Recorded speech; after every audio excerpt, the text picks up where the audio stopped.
E Ana Lúcia Jefferson, mulher de Roberto Jefferson, gravou vídeo pedindo às autoridades que o marido seja transferido a um hospital. Ele está preso em Bangu 8 desde agosto. Acompanhe. Roberto precisa ser transferido para o hospital. Eu acabei de receber uma ligação da médica, que o laboratório ligou para ela, que o dedímero dele está altíssimo e o Roberto tem comorbidades, não tem como ficar naquele presídio. Ele precisa ser transferido para o hospital com urgência. Ele está correndo risco de vida. Gente, quem puder me ajude. Quem não for autoridade, que ore por ele, por favor. Cristina Gremel.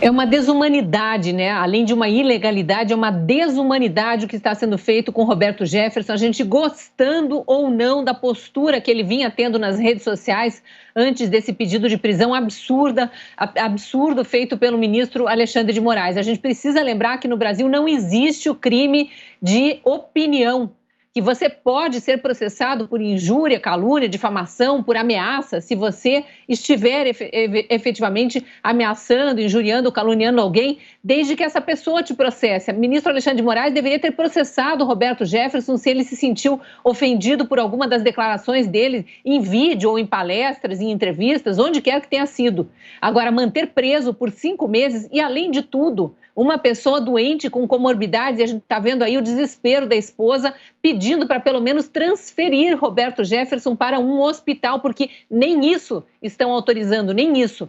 Só uma observação, esse dedímero é um exame que vários médicos vêm pedindo para seus pacientes após contaminação por SARS-CoV-2, quer dizer, quem teve Covid, ou quem está com algum efeito adverso das vacinas, porque ele detecta se o índice de coagulação no sangue é preocupante. Parece que o nível normal de dedímero aí é 500 e muitas pessoas que estão tendo problemas de trombose, muitos dos casos de AVC até que resultaram em morte, depois os exames confirmaram que o dedímero estava acima de 2.000, 3.000, já vi pessoas declarando que estão com 4.000 de dedímero. As pessoas precisam saber disso, os médicos precisam pedir esses exames e os juízes supremos precisam saber quando os presos estão com esse marcador muito alterado para encaminhá-los para um hospital para ter o devido atendimento. Isso não é só um apelo de uma esposa em desespero, é uma necessidade humanitária, inclusive. Direitos humanos servem para presos e falam de presos toda hora. E aonde é que estão as entidades de direitos humanos agora para intervir nesse caso?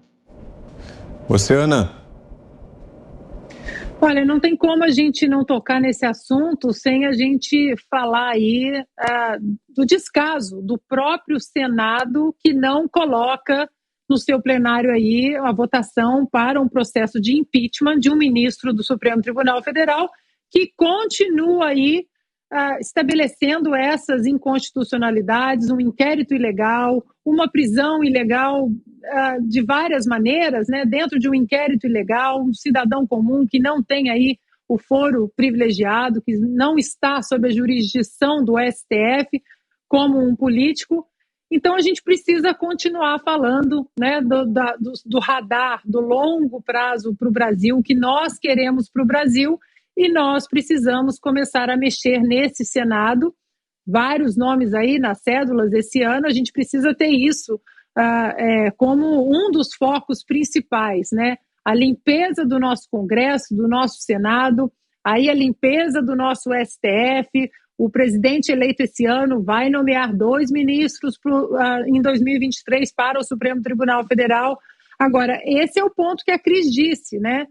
Onde estão as entidades aí, as organizações não governamentais de direitos humanos? Falávamos a semana passada, por exemplo, da tal Human Rights Watch, né, que estava preocupada com a democracia no Brasil, sob a batuta aí do presidente Bolsonaro, e as eleições esse ano, estavam preocupados e tal.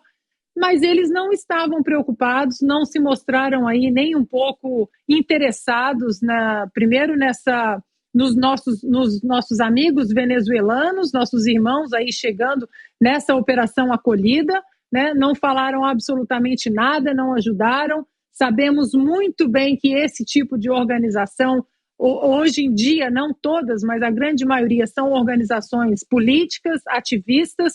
Por que não estão aí à frente disso? Por que não falam dos muçulmanos uigures na China? Por que não falam dos descasos com presos normais nos presídios, né, nas prisões aí do Brasil e do mundo? Mas por que não falam dos campos de concentração, dos presos na China, por exemplo? Por que não falam do Roberto Jefferson agora? Doente, mais velho, necessitando ir para casa e preso por uma canetada inconstitucional. Aí fica aí o convite para a Human Rights Watch, né, que tanto está preocupada com a democracia no Brasil. Está aí um ótimo evento para vocês se pronunciarem. Eu queria perguntar se Roberto Jefferson foi condenado por ameaça, ou por injúria, ou por calúnia, ou por difamação. Começar que dificilmente alguém vai preso por injúria, difamação, né, calúnia, acaba pagando no cível, né, uma indenização. E ameaça, qualquer estudante de direito de primeiro ano sabe que comprovar crime de ameaça é difícil, porque tem uma série de exigências para isso. Ameaça não é apenas, eu vou te dar uma paulada na cabeça. Não, você tem que comprovar que tem um pau à sua disposição, que você vai tirar alguma vantagem dessa paulada, que você realmente tem disposição física que pode fazer isso, né? Então, ameaça, ele estava lá, apareceu de revólver na mão e tal, mas isso não é suficiente, né? Parece que ele está preso por vingança. Parece vingança. E aí, como a Ana Paula lembrou, como a Cristina lembrou, cadê os tribunais internacionais, esses órgãos aí de defesa de direitos humanos? Né? É vingança, né? Porque ele é um crítico forte, violento, pesado contra o Supremo. Né? Agora, quem é responsável pela saúde dele na prisão e pela vida dele na prisão é o Estado brasileiro. Só que o Estado brasileiro não é uma abstração. A gente tem que personalizar, individualizar essa responsabilidade. Quem é responsável é o juiz de execuções criminais, que é responsável, que ele está com uma possibilidade de trombose e não estão atendendo, e a mulher dele está desesperada, ou é o juiz que mandou prendê-lo? Assim, né? As pessoas hoje... Eu já vi isso na República do Galeão, quando seguranças de Getúlio Vargas deram um tiro que matou um major da aeronáutica, e era para matar o Carlos Lacerda. A base aérea do Galeão fez um inquérito a despeito de todo e qualquer devido processo legal. Agora o Supremo está fazendo isso. O Supremo considera que o regulamento interno vale urbi et orbi, né? Vale dentro do Supremo e no mundo inteiro. Então, aquilo que está na rede social está valendo. Então, abriram o inquérito, a vítima é a que investiga, é a que denuncia, a que julga, a que executa. É o que a gente está vendo. Está na cara de todo mundo isso. Qualquer estudante de direito sabe disso, assim como os grandes juristas sabem muito bem disso. Então, mais uma vez, vem à tona essa questão aí.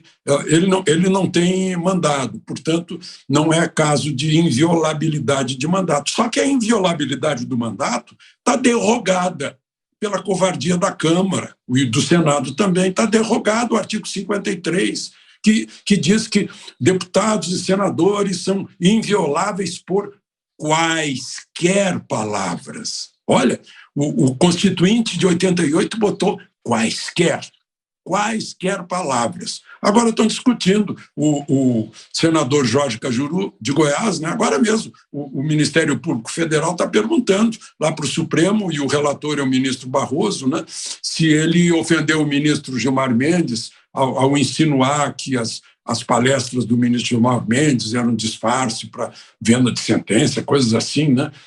Está em discussão a inviolabilidade do mandato. Não existe mais inviolabilidade do mandato. Existe um poder superior que não foi credenciado pelo voto popular, de onde emana todo o poder. É o que diz o início da Constituição, que todo poder emana do povo, né? Só que, o poder está emanando de quem não tem voto para isso.